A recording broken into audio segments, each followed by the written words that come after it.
I would like to try to give you a bit of an overview about what impact we could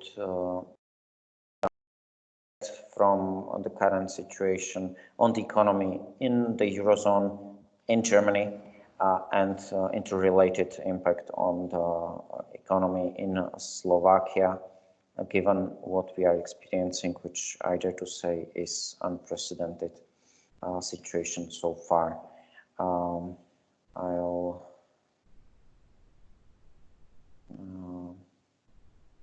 I'll start in medias res. Now, what to expect?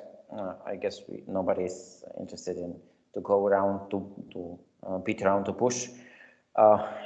As recently as at the end of last year and beginning of this year, we started to have some first signs of the recovery. Those of you who come from the manufacturing industry are well aware that the manufacturing industry has been taking a hit throughout the past year, and the reason why German economy has narrowly avoided recession was because of the good performance of the service sector, supported by record low unemployment.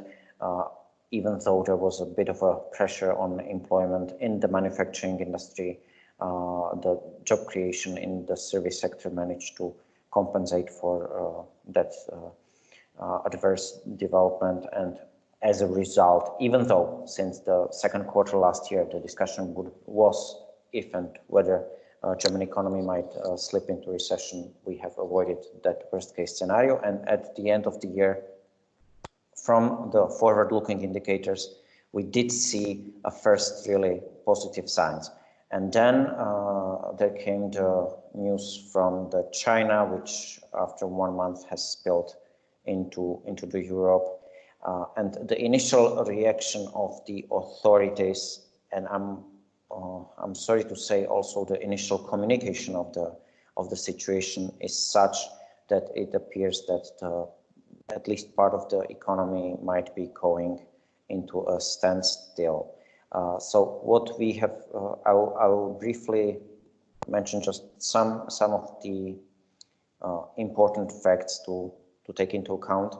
The development as we speak is continues to be developing. I took part in one of the global webinars of the global think tank, which the best quote I can quote from that webinar was that the last week's worst case scenario has been this week's best case scenario. So the situation is a bit of in a flux, but despite that, I would like to give a bit of a at least feeling of clarity to the extent possible. So as a result of the significant or considerable restrictive measures, including the social distancing, the restriction on the movement of people, which resulted in disruptions in production in many of the industries, for sure, ceasing of production in most of the service providing sectors, except for the retail or part of the retail. We will see a significant drop in economic activity in the first and possibly also the second quarter. As a result, instead of originally expected recovery of growth, if it was not for the virus, the data available before this situation, the data available in January, were optimistic and were pointing towards the growth recovery. Instead of that, we will see a recession. According to the Goldman Sachs investment research, which I quote on the slide, we might see a recession to the tune of 2% in Germany, approximately 1.5% in Euro area. Unsurprisingly, because of the spread of the virus in the northern Italy, which is the most industrialized part of the Italy, the most severely hit country will be Italy, with over 3% recession forecasted for 2020. However, one thing to keep in mind when it comes to the, especially, let's say, medium-term planning, this is a force majeure event, which is initially it started as a supply side shock. because of the disruption of supplies from China. Nevertheless, now it's developing into the demand side shock, but it's still exogenous, so-called exogenous shock.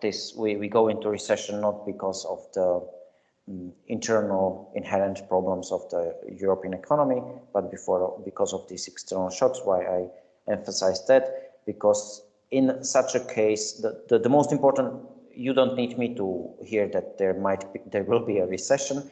What is even more important, what shape would that recession take? Would it be a J letter recession, U lettered recession, or W with repeated weakness? In the case of this sort of the exogenous shocks, I would argue, and the presented forecast from the Goldman Sachs Investment Research supports that for the V-shaped recession, which means the initial hit would be significant and deep, but nevertheless the pending demand and the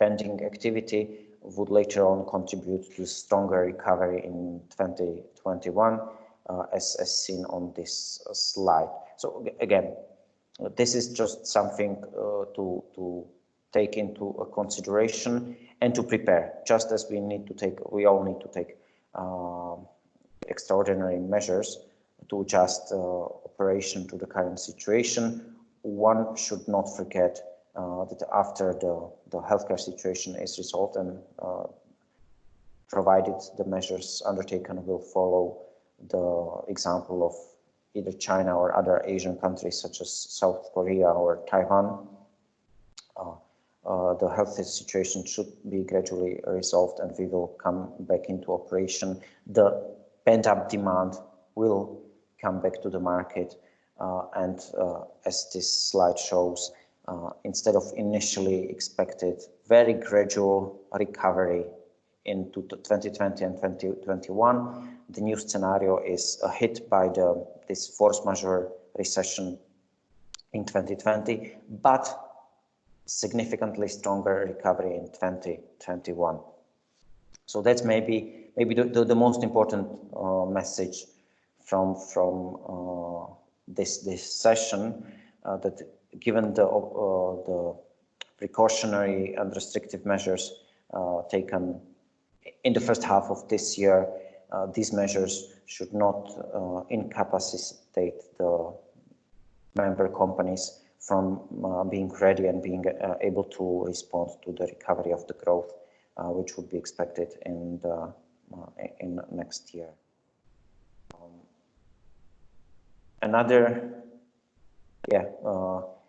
It's unsurprising. A lot of the controversial information is being floated around the media, especially when it comes to comparing this situation to the situation in 2008-2009.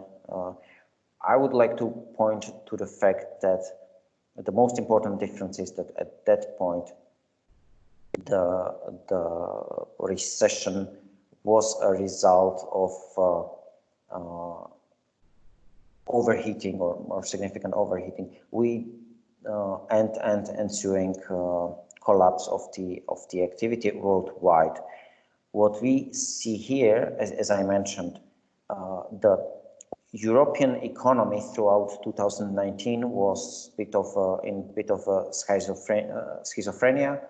We have seen manufacturing suffering, and manufacturing has been suffering since the end of 2018 indeed, and the service sector doing well. What happened at the beginning of this year, just as manufacturing was hoping for a recovery, the service sector took this significant hit caused by precautionary measures related to the prevention of the fast or slowdown of spreading of this virus. And as a result, we see the German business confidence, which is very well correlated with development of the German GDP. And we see that hit is comparable, but certainly not more significant than in 2008-2009. Where are the important differences to 2008-2009? Number one, the monetary policy has already experience with the extraordinary stimulus packages, and we have seen that from the side of both ECB and the US Central Bank. US Central Bank was ready within 2 weeks to slash its key interest rates to zero, even outside of the regularly scheduled meetings. In 2008, it would take many months to take that extent of monetary stimulus. Basically, the central banks already, well, after a decade, do have that very fresh experience with what's the necessary course of action. The second important difference is that there seems to be unanimous, or at least in the most significant economists, that there seems to be unanimous understanding for the need of extraordinary fiscal measure, and that fiscal measure is rather sizable. Already, again, it's possible. It's popular to say that this is something nobody could have prepared for, etc., etc.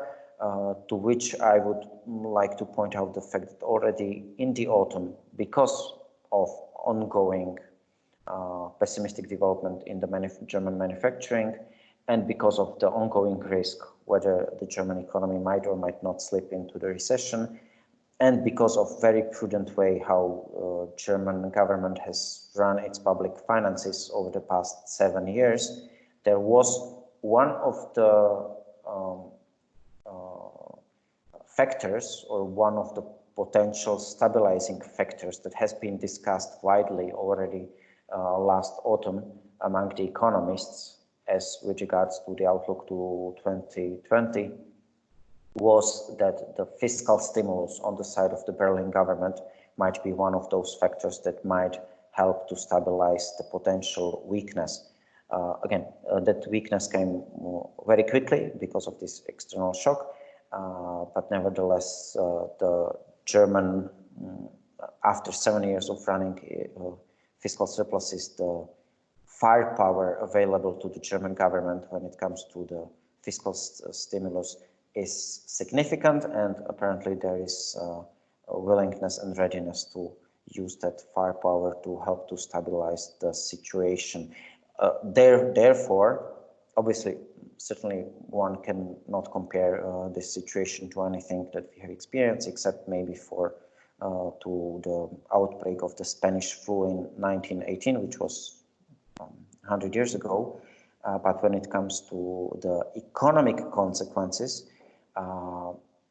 we are nowhere close to where we were in 2008, 2009 when it comes to the readiness and ability of the both monetary policy and fiscal policy to respond. Nevertheless, what we are going into, these charts very nicely illustrate something that I have mentioned, namely the V-shaped recession or V-shaped recovery. Let's better speak about the V-shaped recovery. In the second quarter, the hit to the growth will be significant, will be possibly very similar to what we have seen in the China. Nevertheless, and here I would like to dispel most of the doomsday scenarios that I also come to hear from the academia, etc. These forecasts from the Deutsche Bank illustrate that after the significant hit in the second quarter, the first and second quarter of 2020, the gradual recovery should kick in the subsequent quarters, and also the health situation is expected to stabilize. I'm not an expert in the epidemics, but I'll show some of the charts showing the development of the economic activity in China, where the epidemic started first. and where they do have also the experience in both the preventive measures, which we are all going through with this home office situation, but also there in China, after 1.5 months, they already gradually are returning to activity. Again, question, as I mentioned, we all understand what is going on in the current 2 quarters, let's say. The question is, how long might that happen? As I've said, this is because of the nature of this recession. It's not similar to anything that we have experienced recently, but if we compare it to the similarly exogenously caused recession due to the Spanish flu outbreak in 1918, there we see that the historians point out to the fact that the recession, economic part of that epidemics, the recession in 1918 only lasted 7 months. Again, something that's supporting this argument for a deep, sharp, V-shaped recession in first and second quarter, and V-shaped recovery in subsequent quarters once the worst part of the epidemics has passed. Nevertheless, also let's be reminded, and that's also some part of my rebuttal of the doomsday's forecasters. The recessions, also the recession of 2008-2009 was relatively short in duration, and gradually the recovery did kick in. Again, something important to emphasize when it comes to the corporate resource planning in these 2 years. As I mentioned, we've all seen a response of the monetary policy. There is nowhere more to go down when it comes to the key interest rates of the European Central Bank, even though the markets were speculating about another 0.1 percentage points rate cut last week. Nevertheless, last Thursday, the European Central Bank announced that it will add 700 billion euros to its asset purchase programs. On Wednesday night, and the press release was released really around the midnight on Wednesday, and it was then published yesterday morning. The ECB introduced a new program, Pandemic Economic Monetary Stimulus program, where it announced additional 750 billion euro of additional liquidity, which means and at the same time, Christine Lagarde, the president of the European Central Bank, emphasized that the ECB is ready to do whatever it takes to help to recover from the situation. In other words, the liquidity will be abundant. At the same time, we've seen significant pledges on the side of the governments. In Slovakia, because of the new government being sworn in only tomorrow, as the new parliament is meeting as we speak, we need to wait. Nevertheless, the outgoing government has already prepared a list of quite an extensive list of 31 potential fiscal stabilization measures which will help.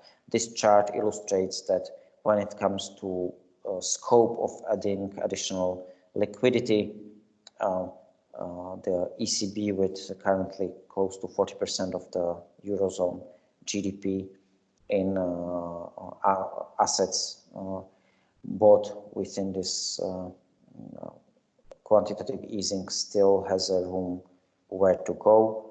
There was a discussion in autumn last year that was this discussion circulated, especially among the German economists and academics, when it comes to the limits which were set at the beginning of the quantitative easing back in 2008, as to the limits for the ECB, to what extent it should be doing these asset purchases.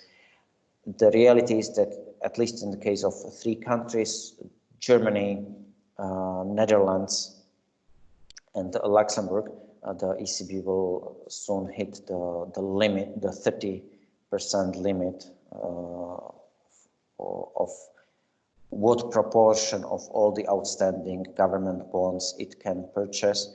But the discussion, I understand the discussion inside the ECB is such that most likely, because of the pandemic nature of this recession, this internally set limits would be temporarily suspended, so that the ECB is free to continue with the current flooding of the economy with additional liquidity. Something that I've mentioned briefly, this chart, first of all, illustrates that the strongest and the biggest economy of the Eurozone, Germany, has come into this situation more than well prepared. The 7 years of very prudent surplus, budgetary surplus policy has lowered the debt to GDP ratio in Germany below the Maastricht 60% of GDP, which on the other hand shows that Germany, to an extent also France, would be in the position to provide the necessary stimulus. For us in Slovakia, the German firepower is the most important. On the other hand, even though the debt level in France is somewhat higher, the French government has declared a 300 billion fiscal stimulus. The French President Macron made it clear that the stimulus would be targeted at helping the companies to bridge this potential liquidity squeeze during this couple of weeks or months until the recovery kicks in. One additional point regarding this fiscal response: we might see this crisis to contribute toward more tighter fiscal integration, especially when it comes to how to raise the money for the fiscal stimulus.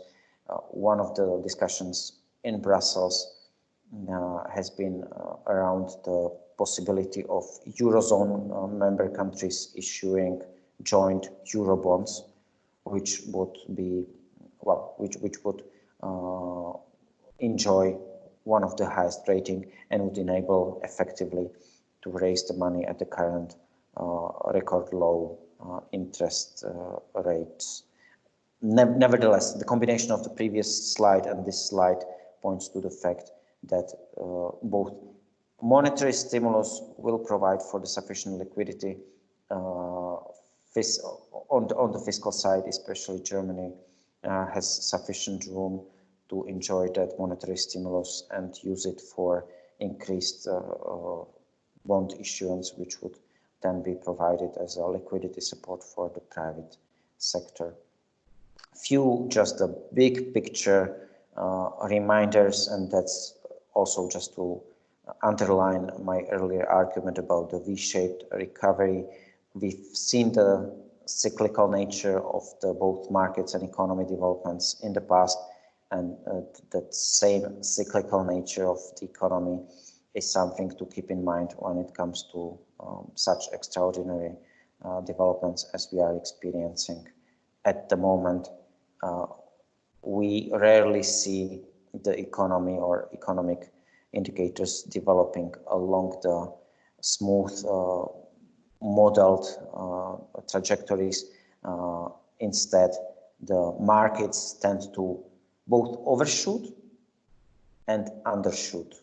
And that's something also to keep in mind when it comes to, for example, the current development in the financial markets. This is again a bit of as we deal now with this almost day-to-day or week-to-week developments. This is almost or over 200 years of the history of the US stock market, which just helps to put most of these difficult times into a more broader perspective.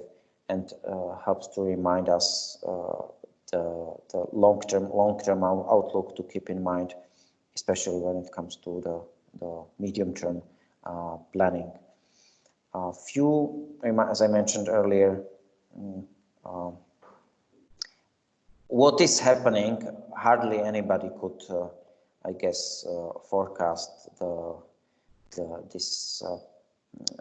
this virus appearing. Nevertheless, this is a chart from autumn of discussion that the economists had about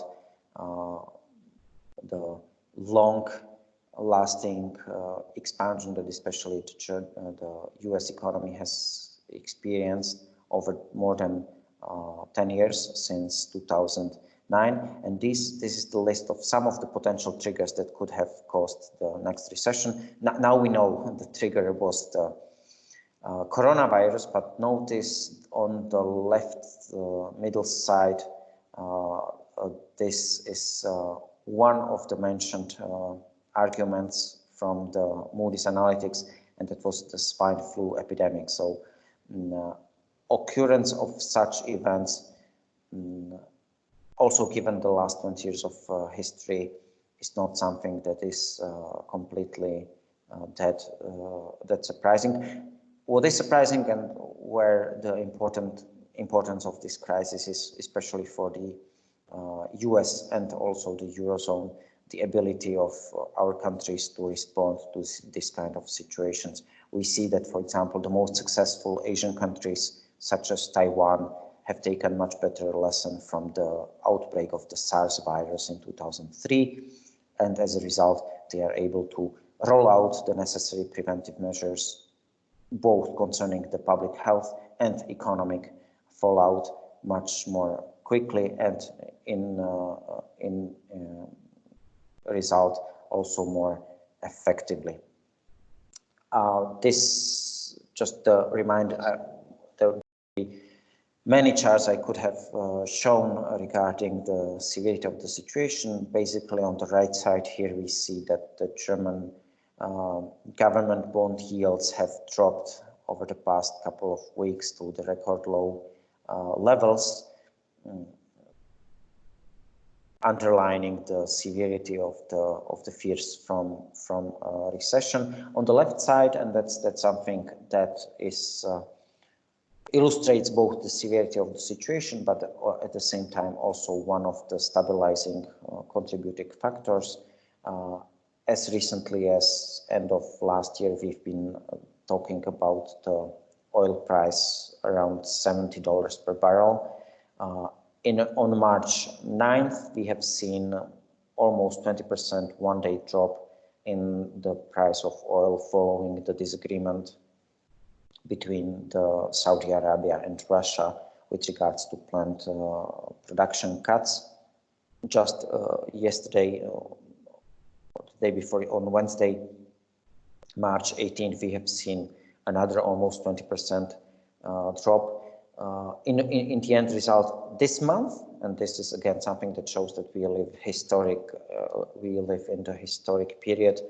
This month we have seen 2 days when the oil price drop was these two drops on March 9th and March 18th, were the second and the third most significant one-day declines in the price of oil in all of the history of the commodity markets. As a result, we see the Brent trading around $25 per barrel, which in the end is one of those stimulus that the economy is getting, and one of those macroeconomic balancing forces which will contribute then to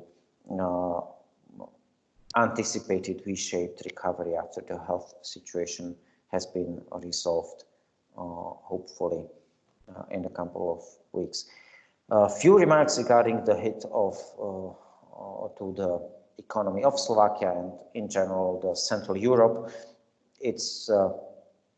Central Europe is area or economic area which one of the highest density of the sovereign borders, but at the end of the day we all know that especially when it comes to the economic life of the Central Europe. The borders don't play that significant role, both when it comes to the automotive cluster or electronic cluster or here in the Central Europe. We have seen in Slovakia the first negative hits already to both consumer and business confidence already in February. In the Slovak hit was not that significant as, for example, in the Croatia or Hungary. Also, when it comes to the consumers, were much more pessimistic in Czech Republic or in Slovenia. When it comes to what will be coming, one of the question is through which channels would the contagion hit the Central Europe.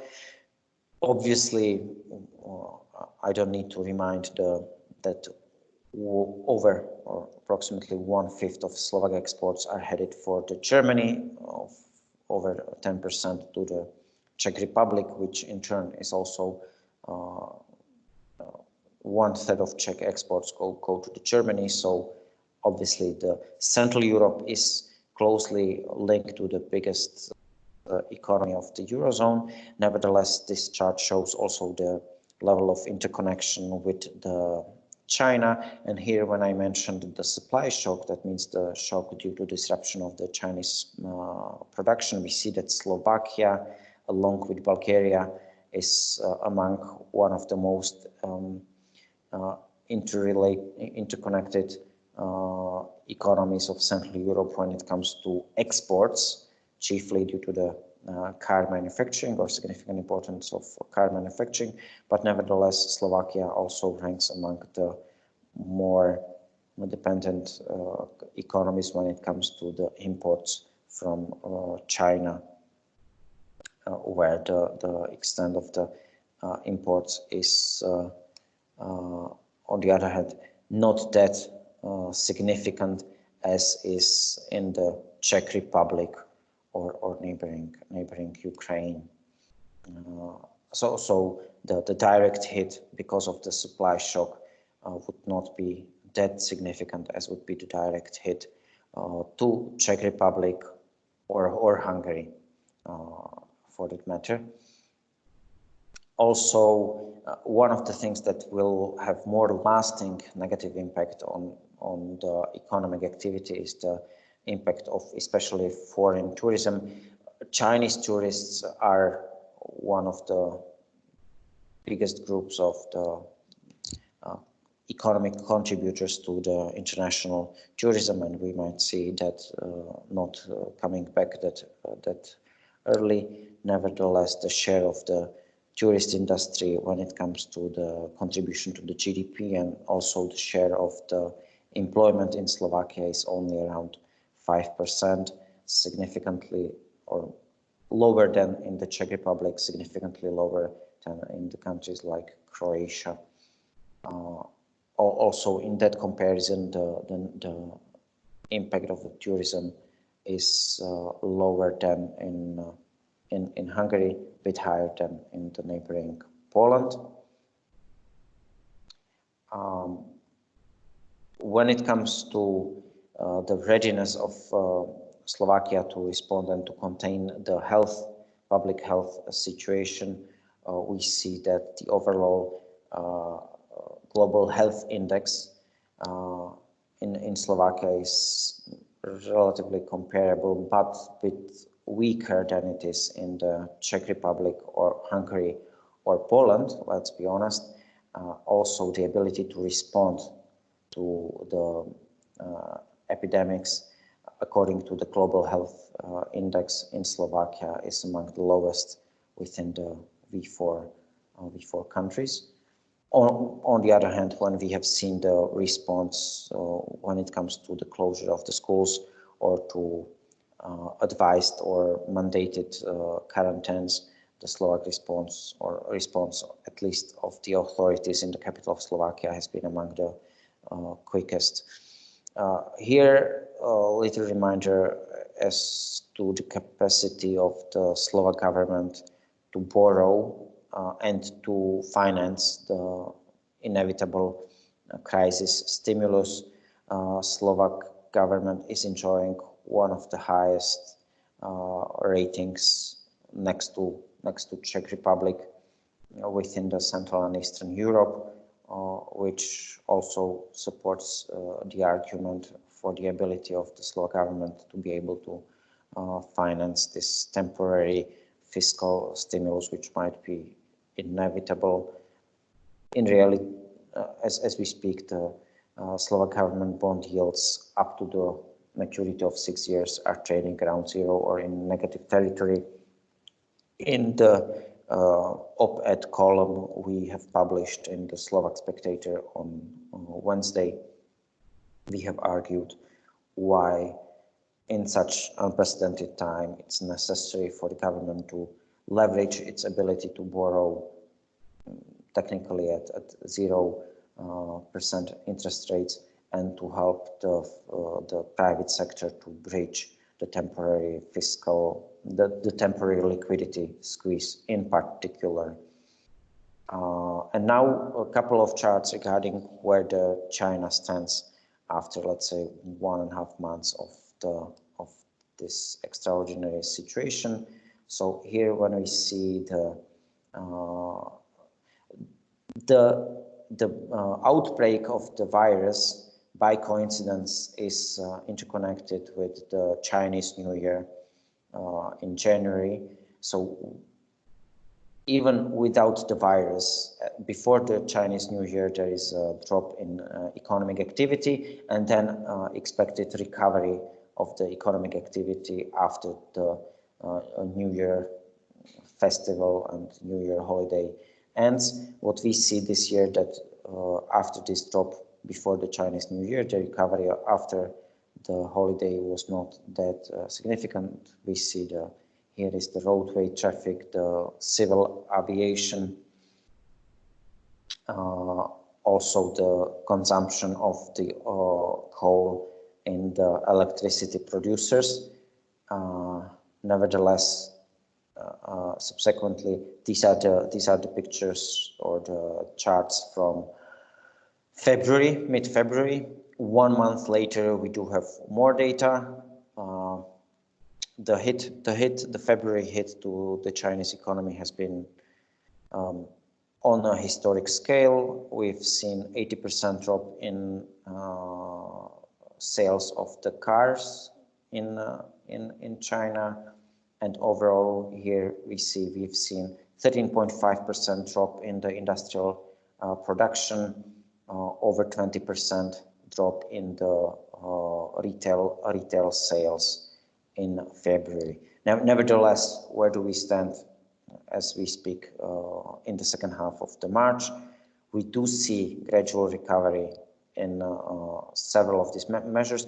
These are the 6 charts based on the metrics not sourced from the official government statistics, but these are the charts sourced from the private sector research institutes, including Haver Analytics, Wind, Goldman Sachs, and others. And these statistics have been collected also in the previous years, just to double check the official statistics of the Chinese authorities. So when you would come with this very popular argument about the Chinese trying to improve the picture or to cover up the situation, these statistics do not come from the official sources, but these are the double-checking statistics from independent private Western institutions. What we see after the drop following the Chinese New Year, after the outbreak of the virus and the outbreak or the spreading of the factory closures, we see the daily passenger volume on the subways in the 6 biggest cities in China gradually recovering. The total volume of the passengers is still 50% lower than it would have been in the previous 2 years, but we see that the trend is clearly improving. And again, we speak only about the 1 month difference from the peak, let's say peak of the negative impact in February.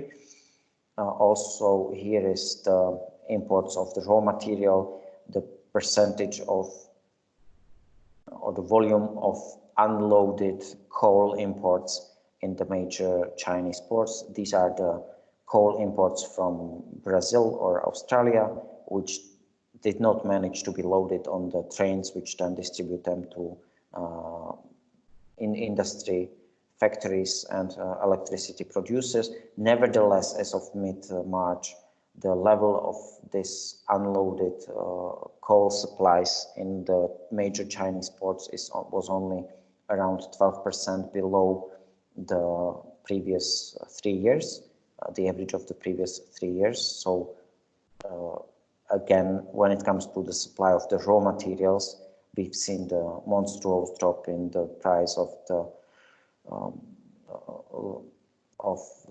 cargo ship prices at the end of January. We see the situation gradually recovering. This is the index of the traffic congestion, which shows how much car traffic is there on the streets of major Chinese city. It is significantly, or we can see the current impact of the quarantine, but this past 30 days, let's say, the trend is gradually or clearly improving, even though we still speak about the 20% weaker traffic than we would have seen in the previous years. Also, another indicator which is not that related to what government officials are showing the really or want to disclose. This is the indicator of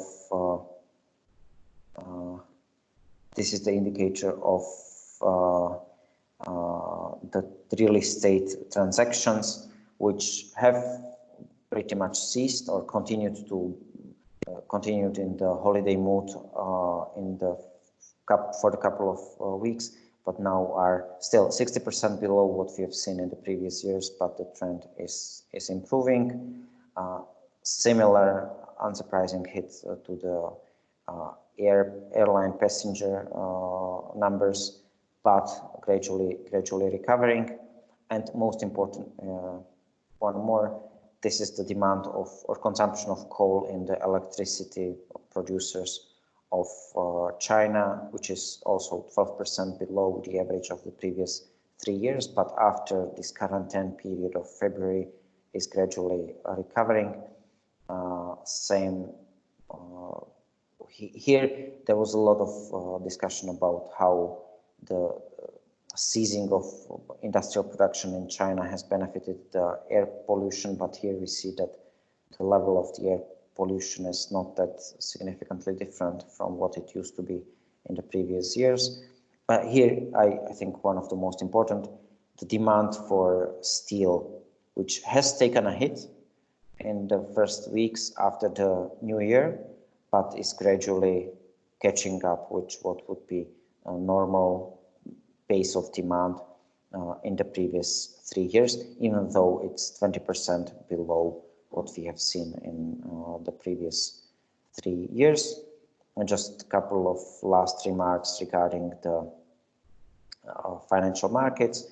We've seen, when we speak about the comparison to 2008-2009, the shock to the to the stock market and financial markets has been significant. In February and March, we have seen one of the biggest spikes in the index of risk aversion. That's why I emphasize it. The fair question to ask whether that spike in the risk aversion compared to 2008-2009 has not been an overreaction, and whether we would not see a bit of a moderation. This also illustrates that the 20% drop in the stock markets worldwide, and especially in the US, has happened in only more than 3 weeks.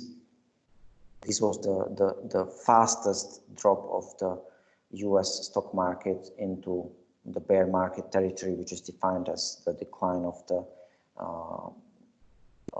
equity indices by more than 20%. We see that back even in 2008, it took over 200 days for the stock market to drop that significantly. Now we have done this really in a couple of weeks. Because of this shock caused by the coronavirus and a lot of anxiety and uncertainty surrounding this virus, again, I would argue that the extent of the negative reaction might have been exaggerated. One thing that will be lasting for more than a couple of weeks or months might be the impact of the current situation on the November presidential elections in the US. We see that over 30% drop in the, or close to 30% drop of the equity market so far has been among the worst during the previous election years, which is because of most of the, or all of the Americans having their pension savings invested in the stock market. There is a phenomena called wealth effect, which means even though the stock markets would eventually recover, as they did recover also during the previous recessions, the wealth effect, the perceived loss of value in the savings invested in the stock market, usually tends to have a negative impact on the, or has impact on how people vote in presidential elections. And here we see the previous several elections in which, in all the cases, the stock market reaction, either positive or negative, has influenced the result. The most recently, the Democrats in 2016, because of the drop of the stock market, lost to the Republican candidate. As I have mentioned, because of the size of the negative reaction of the stock market this year, this undermines significantly the odds for the re-election of the US President Donald Trump, even though, again, we'll see what shape this recession will have.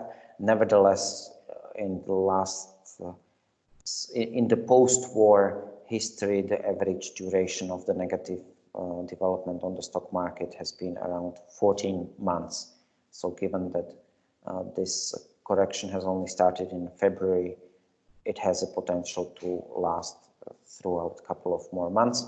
One additional remark, and that's something that's concerning all of us, even though the ECB has declared its ability to support the economy with significant over 1 trillion euro in additional liquidity, the credit spreads on the investment grade bonds have jumped much more significantly than during 2008.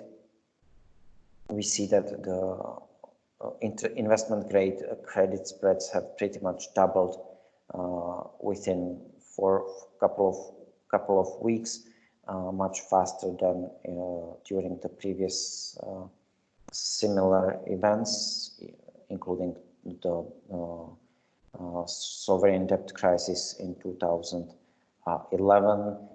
And this also underlines why at this point the fiscal stimulus of the governments is necessary. Apparently, the investors seem to be overreacting to the current situation and its potential consequences for the issuers.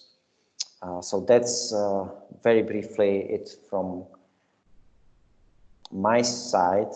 We could go on into much more detail, but I would suggest that now we take your questions and focus on those areas which are of most interest to you. That's it from my side.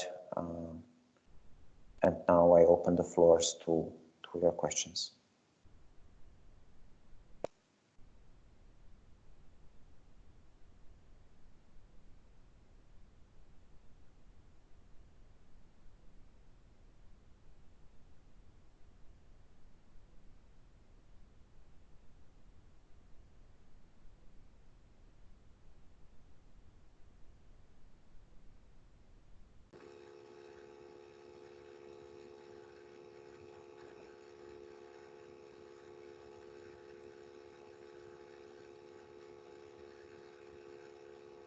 So, are there any questions? We have one question in the group chat, Mr. Vano. Mm-hmm.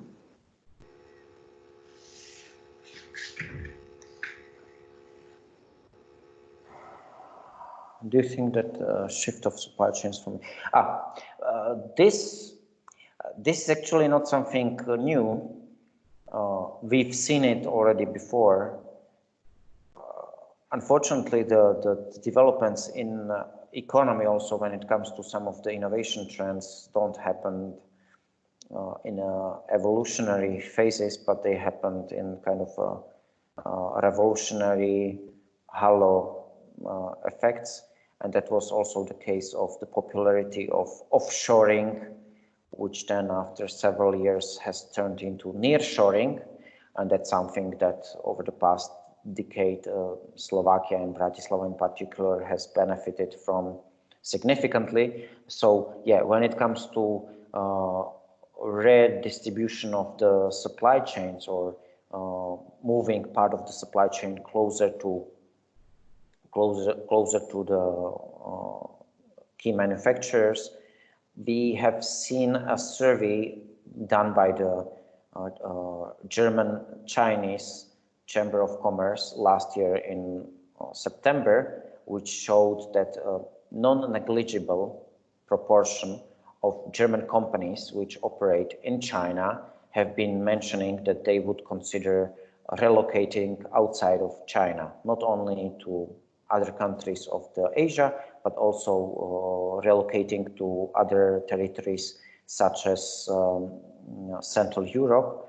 So the question whether this is an opportunity for Slovakia in the medium term is beyond that's beyond doubts. If Slovakia is able to provide conducive environment, we will see we might see this trend accelerating.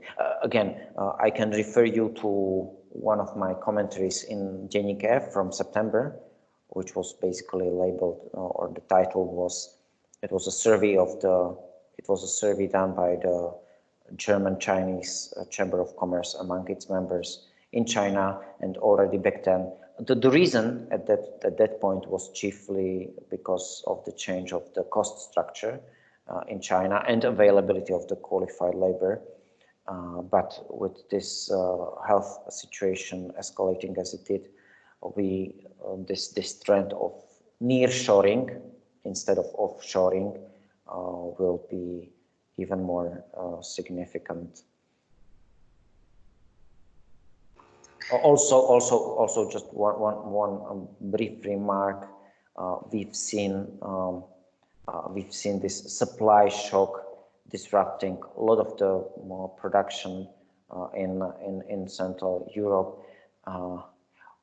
One of the important changes, for example, when it comes to the production, to what we have been used, the just-in-time system that we have adopted over the past 2 decades is really reliant on the reliability of the supplies, and with this situation escalating in this extent, the importance of nearshoring will be more important, and there is certainly an opportunity for Slovakia.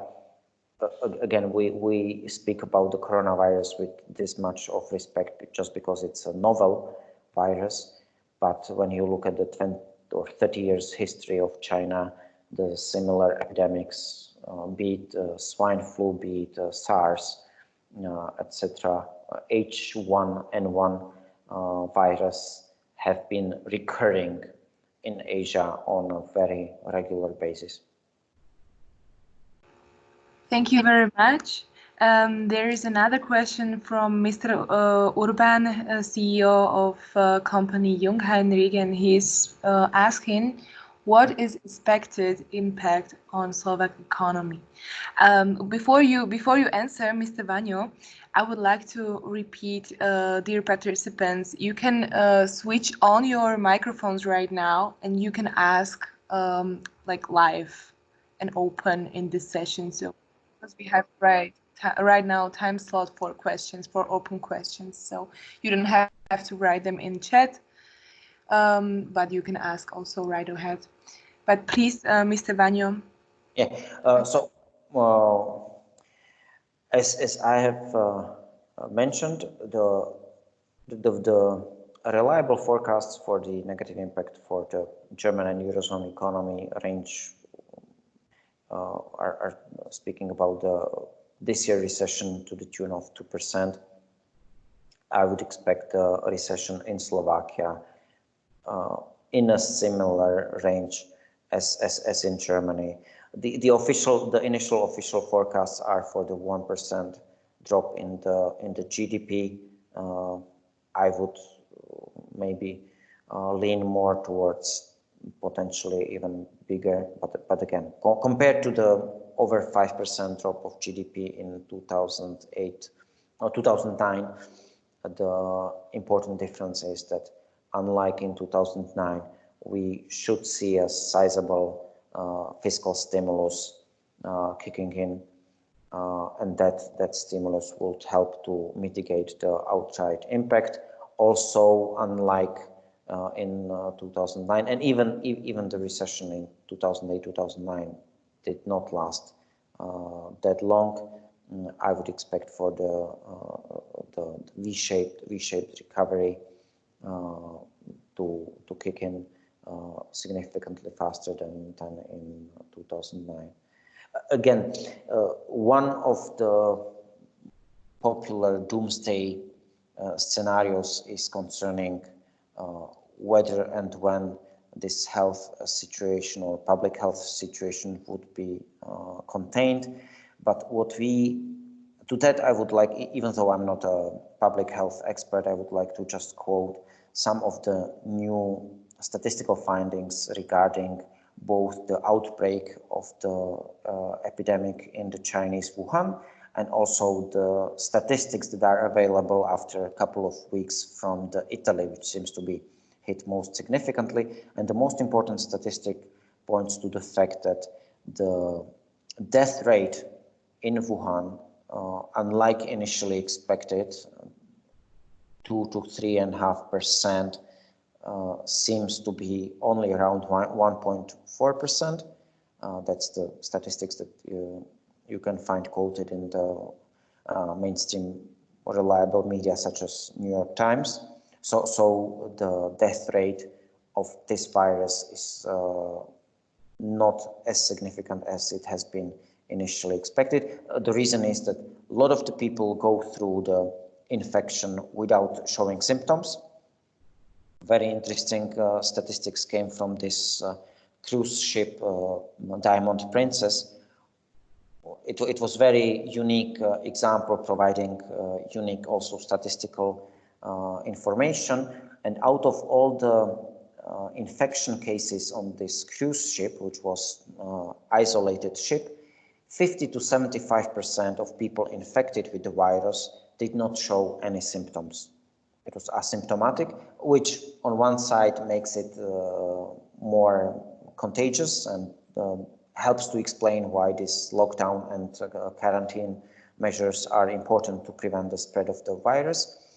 But at the same time, it shows that for most of the healthy individuals, the immune system is able to cope with the virus without showing the visible outright symptoms. And then also another piece of important statistics from Italy, which points to the fact both that the death rate is significantly lower than initially expected, but also that 99% of the death cases in the northern Italy are among the people who previously already had at least one, but in many cases 2 or 3 other chronic disease symptoms. and unfortunately were in elderly age. So when we look at the decimating impact on the working age population, with adequate precautionary, adequate social distancing, adequate disinfection measures, this is not, or this seems, with additional information, this does not seem to be something that would be a reason for prolonged, significant shutdown of the economic activity. It might have a negative impact on maybe consumer confidence or consumer behavior, but even then we see unparalleled scale of innovation. We see significant, even when it comes to the service sector or retail, we see a fast e-commerce, switching to the e-commerce in significant extent. We do see some of the acceleration of the digitalization processes, which speed up of digitalization and automation is something that in the long term will benefit the productivity of the economy, and in the end would be benefiting. And that's just one important remark when it comes also to this V-shaped recovery scenario. We will see a lot of pent-up demand. What happened in February, and that was also the case of this historic drop in the sale of cars in China, which was both when it comes to retail and industrial production, that was the first time in over 30 years when China did experience year-on-year drop. And especially when it comes to the consumer demand, people did not lose that much money in February. The purchasing power is there just because of the uncertainty concerning the future outlook. The consumer confidence collapsed, but that purchasing power is there, and once the situation will stabilize, all those delayed purchases will kick in. So what we will see in the first initial period after stabilization of the situation is that all of that pent up contained demand will come to the market, and we will see. That's why we'll see the V-shaped recovery. Now, again, the most important information, and that's also something that's concerning the way how the authorities are communicating this situation, is that now we have significantly more data when it comes to the negative impacts or negative threat of this coronavirus for the population. Hopefully soon we might have also the effective medication, but there is a growing number of news coming either from corporations like Bayer or also from some other corporations, which point to the fact that even though there is no dedicated vaccination or dedicated treatment for this novel virus, there are other medications available from other similar outbreaks which seem to be effective. Just the level of public knowledge of this available tools is not that significant. That's why I would strongly argue for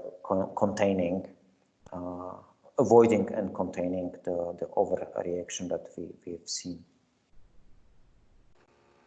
Thank you very much, Mr. Vano. Just a short remark, we are a little bit over the time, but if you still have the time, we are really happy that you can stay for a few questions. Mr. Vano, is it okay for you? A few minutes sure. more? Yeah, sure. Okay, we have one more question from Mr. Schrutek. I'm not really sure if I understand it properly. Mr. Schrutek, could you maybe turn on your microphone and ask it just live here, if you don't mind. Ospravedlňujem sa za nesprávnu angličtinu, skúsim to po slovensky. V podstate ide o to, že máte nejaké odhady ekonomické, ako by malo to byť na Slovensku. A otázka je pri tých ekonomických odhadoch, to znamená, že by to malo byť, ak som dobre pochopil, minus 3,5% v rámci Slovenska. S akými dlhým existenciou súčasného stavu, teda obmedzujúceho stavu pre nás všetkým počítate pri tom, pretože momentálne všetko možné zatvorené a tak ďalej, čiže ako dlho očakávate, že to bude to do mája, do júna, do júla, do augusta, pretože s tým si myslím, že musí súčasne existovať aj ten váš ekonomický odhad z pohľadu toho, ako to vidíte. So maybe you can sum up it in English somehow. That's why I shown the charts from the China, where we do see a gradual recovery. The most important will be the response of the authorities, and again, we at this point this is an unprecedented situation. But what we have seen in China, in South Korea, in Taiwan, the duration of the most strict restrictions was up to 2 months. So now, as we speak, it's March. If the current preventive measures continue to be implemented as intended, I would hope for the similar shape of recovery within months. And that's why I again mention much of it is concerning also the communication, public communication of the authorities. And again, some of these data are very new. Just yesterday, I've seen the World Health Organization statistics for Europe. And in Europe, the vast majority of the worst case developments of this infection, which means the deaths, were among the population older than 65 years. The average age of the people who are being reported as being dead due to the coronavirus was 80.5 years.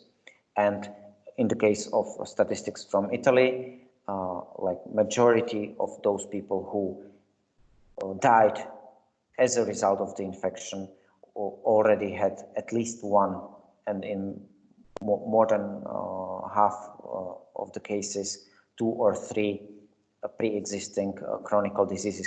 Why I talk about that? From the viewpoint of economy and from the viewpoint of employers. And also, that also goes back to this unprecedented speech of German Chancellor Merkel this week, where she said, like, at first sight, something really shocking about what proportion of population would be infected by this virus. But part of the reason why she kind of did this precautionary stress communication is that so far it appears that the data from Italy supported for most of the healthy working age population, infection by this virus can be treated, and the death rate among the younger generations is relatively low. I mean,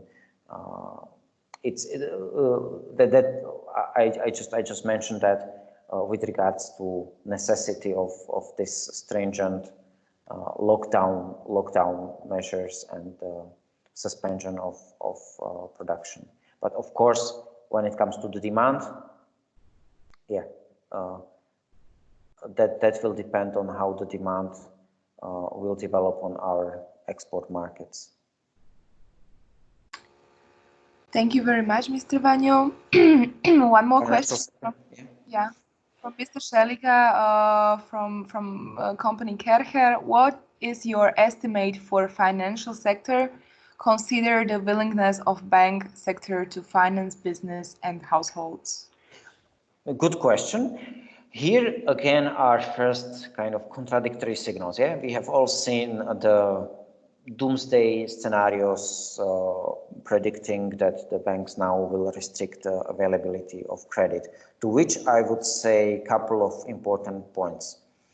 The European Central Bank is still in this extraordinary refinancing mode, is still providing this long-term refinancing operations, LTROs, which are conditioned, or the precondition for the banking sector to draw this long-term refinancing operations, 1 year loan finance that technically zero interest rates, is that they need to increase the volume of their credits. I'm both macroeconomist and have an experience from private sector. The banking sector has been significantly beaten in the past years, and especially past year when it comes to the pricing. What I've shown in my presentation was the significant jump in the investment credit spreads. You have seen it already before this extraordinary easing of the monetary policy kicked in September and then in November, which led to, for example, the mortgage rates going on average close to 1%. So the banking sector has been starved, I would say, when it comes to the pricing of the loans. And if I was in the shoes of the bankers, I would not let this crisis go wasted when it comes to ability to reprice, to increase the price of the loans. Therefore, when we read these initial doomsday scenarios about the availability of the loans, I would always make a reminder. But wait a minute.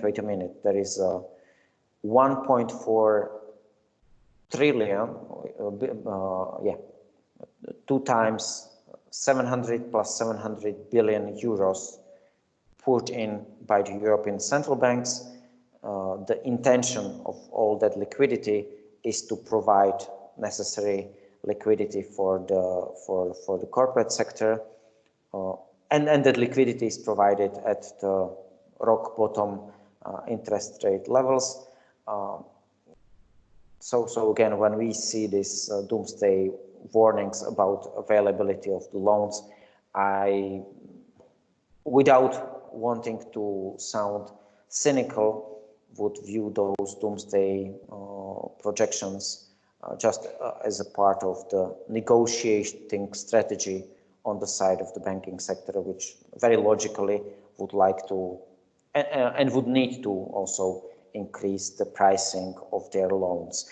When I say would need to, one can expect that because of this hardship, the proportion of the non-performing loans would increase, and obviously the only way how banking sector can compensate or for that deterioration in the asset quality is by increasing the credit spreads, something that we have seen in the presentation. So yeah, there might be increase in the interest rates on the corporate lending for some of the non-prime borrowers, but the overall availability should not be impacted. And again, the major difference from 2008-2009 is that we have all it takes attitude from the European Central Bank, flooding the Eurozone banking system in unprecedented volumes, and at the same time, as we speak, we do have a very decisive fiscal response from the biggest governments such as France, Germany, and Germany does have a scope for that fiscal stimulus. We do have all it takes attitude from the neighboring Czech Republic and Austria. We'll have to wait what the new government will introduce. But as I mentioned already this week, the Ministry of Economy has proposed a list of 31 fiscal stimulus measures. We'll see which of those will be adopted by the new government. But again, without wanting to sound overly optimistic, we will depend on what's happening on our export market. We will depend on how our customers and export partners will be doing. All I just say that compared to the situation 2 weeks ago, we do have much more data when it comes to the true health risk, extent of the health risk of this pandemics, which, based on this additional data, the adequate economic policy response can be adjusted. And I do believe that this adequate policy response adjustment will also concern the extent of the lockdowns and extent of the shutdowns of the factories. But nevertheless, this will require the Europe-wide response. On the Europe-wide level, we do see, as I've mentioned, we do see more activity also in the Brussels, and we do see effort for coordinated response. Something that I've mentioned in my presentation. This pandemics might be a catalyst for example, for issuance of the joint Eurobonds. Why I mentioned that?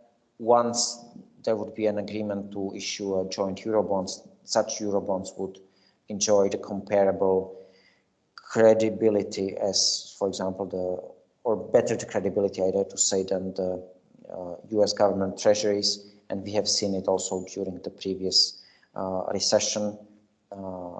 Availability of such an instrument did help the US government to help to smooth out the weakening or the recession in 2008-2009 recession.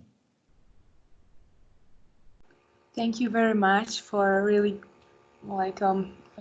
details on this question. Is there anybody to ask something more here? Please switch on your microphone. Don't hesitate to do it and just ask.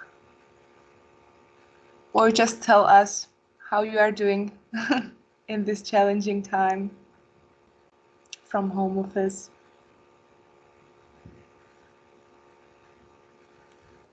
Maybe one more remark when it comes to the extraordinary measures.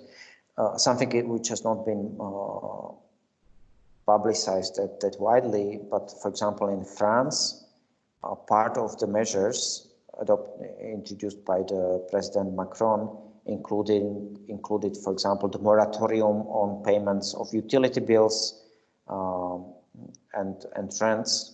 So again, extraordinary, unprecedented measures intended to shore up the consumer confidence. We will see a negative hit. For example, when we speak about the hospitality sector, there are 160,000 people in Slovakia working in the hotels and restaurants. Part of the restaurants have already adjusted to the delivery mode of operation, but when it comes to hotels, something that I've mentioned, the tourism will be one of those sectors that will feel the negative impact longer, just because that fear or associated with the social distancing measures will be here for a while. So yeah, we can expect a couple of tens of thousands of people working in hotels and restaurants losing jobs. But again, in this initial impact should not be overestimated. Okay, thank you, Mr. Vano. I assume if there are no other questions, we can just end the session. I guess the details have been really broad. I would like to thank you very much to show us the situation a little bit more in details. So the last chance for questions right now, and if there are no questions coming, I would end the session. I wish you a good appetite because we have already lunchtime right now, and I hope we can hear each other next week. We have also very interesting topics for webinars for the next week scheduled, and we will come up with really interesting sessions also in next week's. Hope to see you really in a short time then after, but till we can meet each other in person, we will keep in contact through our webinars and virtual meetings. So it was nice to have you here, all dear members and colleagues from Germany, and I would wish you a really nice Friday and then also the weekend. So, so then hear you and see you after. All the good, all the best for everybody. Thank you very much. Bye-bye.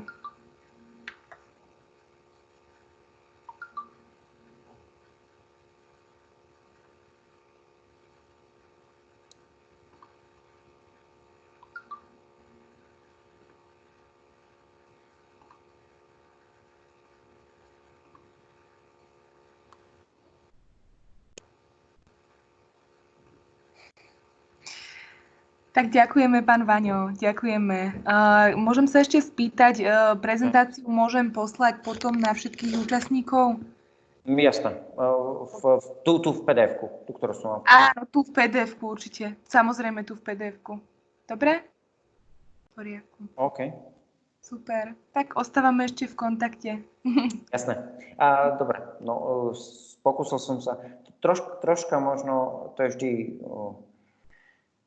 problém medzi tým, že... Pán Vaňo, ja to asi ešte zruším, ešte tu máme nejakých účastníkov a zavolám vám naspäť hneď. Dobre? Dobre. Ďakujem pekne.